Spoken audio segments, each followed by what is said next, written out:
Hi there, welcome to my channel. In this video, I'm going to discuss about the solution for path sum problem. Let's look at the problem description.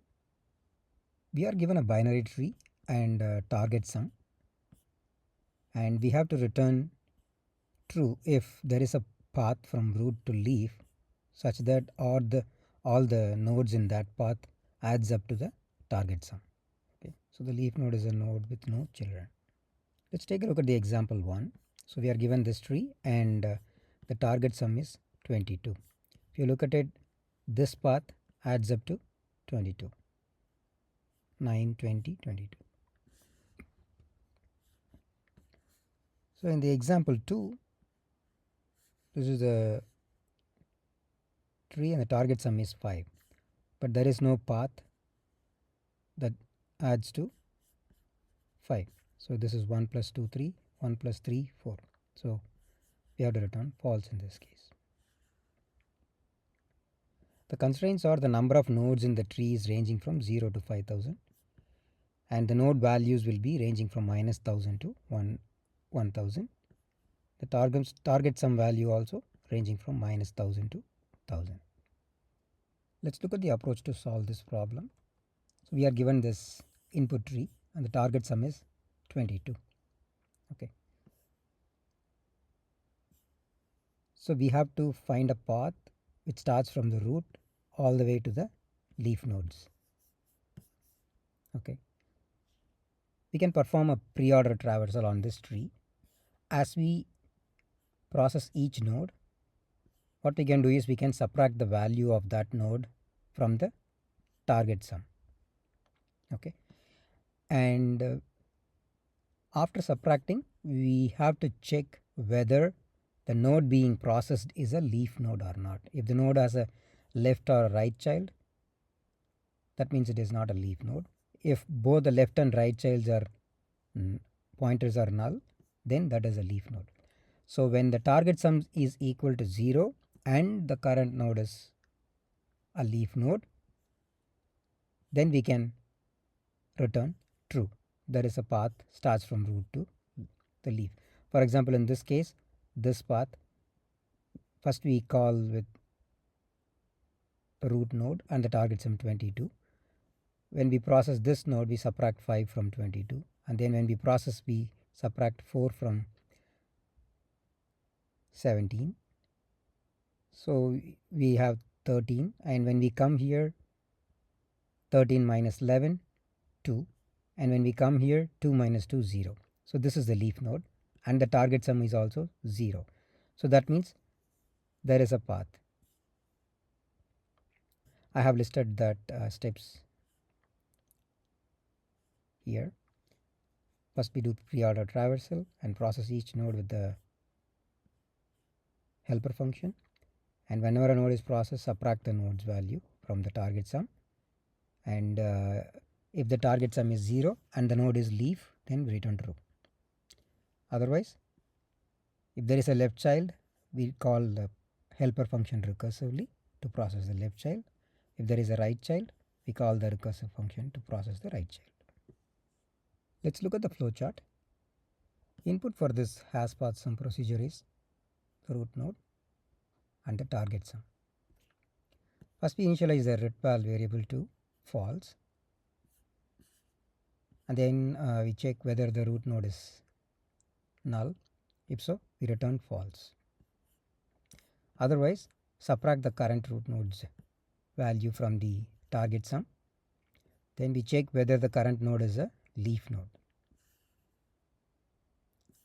If the current node is a leaf node, then we check whether the updated target sum is equal to 0. In that case, we return true. Otherwise, we proceed to check if there is a left child. Then we make a recursive call to process that left child and assign the return value. And once that control comes back to this function, we check the return value. If it is true, that means we already found the path, so we don't need to process the right child, so we simply return. Otherwise, we check whether the right child is not null. If so, then we make a recursive call to process that right child and return the return value of that function. Finally, the retval variable will be returned from this procedure. Let's move on to coding.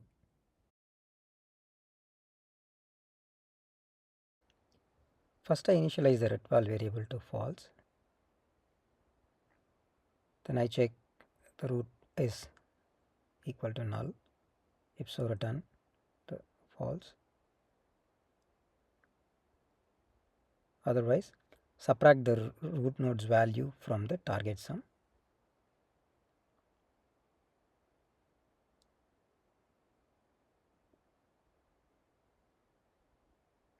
Then I check whether the current node is a leaf node. If both left and right childs are null, then that is a leaf node. So in that case, I check whether the target sum is equal to 0. That means we have the path from the root to this current leaf node. So I return true.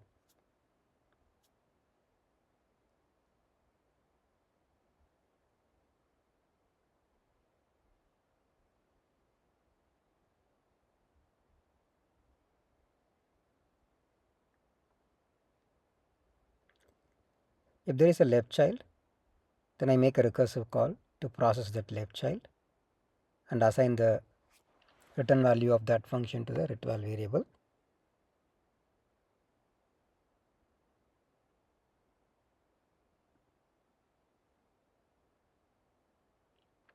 And if the return value is true, that means there is a path present in the path ending in the left subtree. So we return true without processing the right child. Otherwise, we check whether the right child is present. If so, make a recursive call to process that right child and assign the return value to the retval variable.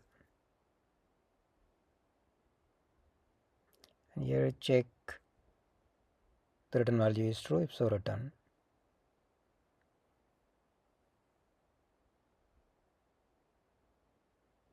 Finally, I return the retval variable. Next, I'm going to run the test cases.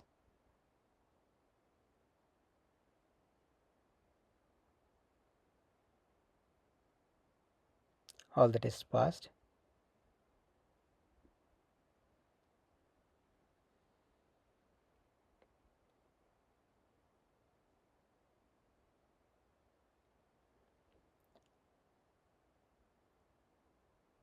Next, I'm going to submit this program. Cool, this program is accepted. Next, I'm going to do the code walkthrough with sample input. Let's do the code walkthrough for this input. So the input tree is 5481 and the target sum is 10. Okay, the expected output is true because there is a path 541 that adds to the target sum 10. So first we make a call to the hasPathSum function with the root node and the target sum 10. And if I initially and the retval is initialized to false. Okay, we check whether the root is null. In this case, it is not null. So we update the target sum value by subtracting the current node's value from the target sum. So it becomes 5. Then we check whether the current node is a leaf node. This is not a leaf node because it has left and right child. So we proceed to process the left child. So we make a recursive call to process the left child. So the frame 1 is created. And here we check whether the root is not null. And we subtract this value from the target sum 5. And then we check whether the current node is leaf. This is not a leaf node. So we proceed to make a recursive call to process the left child of this node. Okay, so the frame 2 is created now. So when we enter that frame 2, the current node is 1 and the target sum is 1. and the return retrval variable is initialized to false. So we check whether this is a null. It is not, and we subtract the current node's value from the target sum. So 1 minus 1 0, and then we check whether the current node is a leaf node. So this is a leaf node. This do not have left and right child. So then we check the updated target sum is equal to 0 or not. In this case it is 0, so we return true. So the retrval is updated to true, and once we come out we check whether the retrval is true. If so, we immediately return without processing the right child. Okay, so the recursively the return value is passed back to the frame 1, and so we see the retrval true, and that in turn pass the retrval to the frame 0. So finally we get the output true.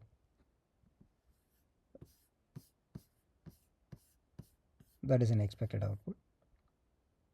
Next I am going to do the time and space complexity analysis for this solution. Let's do the time complexity analysis for this input.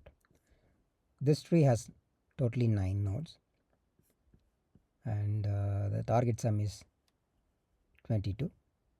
So the expected output is true for this case, but because there is a path in this tree that adds to 22.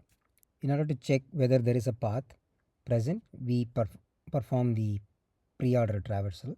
So the pre-order traversal algorithm traverses all the nodes in the tree once. So in this case there are 9 nodes, so the has path sum function is called 9 times to process all the 9 nodes. That is the worst case. If you are able to find the path before traversing all the nodes, then it will be lesser number of calls. So if there are n nodes, then we have to traverse all the n nodes in the worst case. So the time complexity for this algorithm is order of n. The space complexity is also order of n because we do make a recursive call. So the each function call creates a frame in the call stack. So the maximum number of frames in the call stack at any point will be equal to the height of the tree. So if the tree is a complete binary tree, the height is log n. If the tree is a skewed binary tree, then the height will be n. So the worst case scenario, we can take n as the height of the tree. So the space complexity is order of n. Thanks for watching this video. Have a great day.